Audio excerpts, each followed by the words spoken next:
Skont dak li qal Simon Busuttil, il-Partit Nazzjonalista seta' jraħħas il-kontijiet imma iddeċida li ma jagħmilx dan. F'intervent fuq One Radio il-ħadd filgħodu l-Prim Ministru qal li l-kap tal-Oppożizzjoni għandu xi jwieġeb fuq dak li żvela nhar it-Tnejn fil-Parlament, jiġifieri li l-Partit Nazzjonalista qabel l-elezzjoni kellu fidu proġett tal-enerġija b'xi mod simili għal dak tal-Gvern. Għaliex ma tagħmilix meta għandek id-dettalji kollha?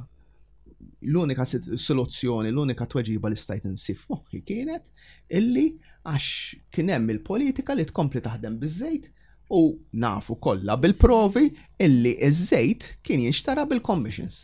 Fid-dawl tal-investimenti mħabbra tul din il-ġimgħa li laħqu kważi l-100 miljun euro, il-Prim Ministru tenna li dan il-Gvern se jkompli jiġbed l-investiment u jaħdem biex iktar nies jitħarġu u jsibu xogħol.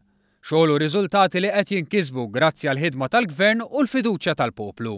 Suċċessi li qed iġibu lejra tal-Oppożizzjoni li tattakka nies bħal Kiċ Kembri għaliex taf bix-xogħol importanti li dawn iwettqu biex jinkisbu dawn is-suċċessi. Riżultati li qegħdin u se jkomplu jinħassu fil-bwiet tal-poplu. Min-naħa l-oħra in-nota oppożizzjoni negattiva, pessimista u distruttiva li taħdem bil-politika tal-passat, dik li tikkritika biex tgerrex in-nies. Politika li però innota l-Prim Ministru m'għadix taħdem għaliex in-nies tifhem li l-Gvern għamel l-iżbalji u jrid jikkoreġġihom iżda tifhem li ġab u qed iġib ir-riżultati li dan il-pajjiż jeħtieġ. U fl-istess waqt in-nies tara l-attentati tal-Oppożizzjoni biex jimminaw l-ekonomija jinfaqgħu f'wiċċhom. Nies li temmen li l-kritika għandha tkun hemm imma trid tħalli l-pajjiż jimxi l quddiem. Il-Prim Ministru saħaq li n-numru ta' nies fil-faqar naqas meta taħt Gvern Nazzjonalista kienu żdiedu bl-eluf. Bi gvern illum li jemmen li l-edukazzjoni, ix-xogħol u l-benefiċċji għal min għandu bżonn huma s-soluzzjoni kontra l-faqar.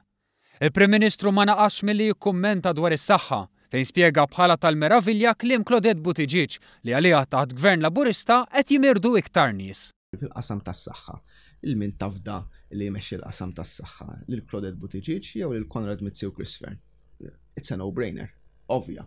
Il-min tabda, sempliċi raġuni, mhux biss mhux kwistjoni ta' esperjenza, biss kwistjoni ta' riżultati. Huwa qasam illi kellu turnaround enormi, rnexxielna nimxu l-qudiem u issa għandna l-attakki pwerili li huma onestament huma affarijiet illi ma nistax nifhem jien li ma nismagħhom fil-politika is-snin naħseb tal-farfet l-aħħar li smajtu l-affarijiet. Hawn ħeġġeġ biex aktar nies jieħdu sehem fil-konsultazzjoni dwar il-Patient Charter li biha jekk pazjent ma jinqedix fi żmien stipulat ikun jista' jagħmel l-istess operazzjoni fil-privat.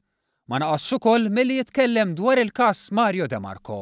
M'hemm l-ebda tip ta' raġunament illi tista' b'xi mod jew tagħmilha kredibbli dak illi qed jgħid Mario De Marco.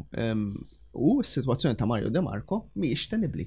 Mario De Marco kien Ministru tal-MEPA li kontrattur għamillu xogħlijiet u Mario De Marco ma ħallas għal dawn ix-xogħlijiet u l-paroli kollu li jgħid il-kap tal-Oppożizzjoni dwar l-etika f'każ wieħed biss, wieħed.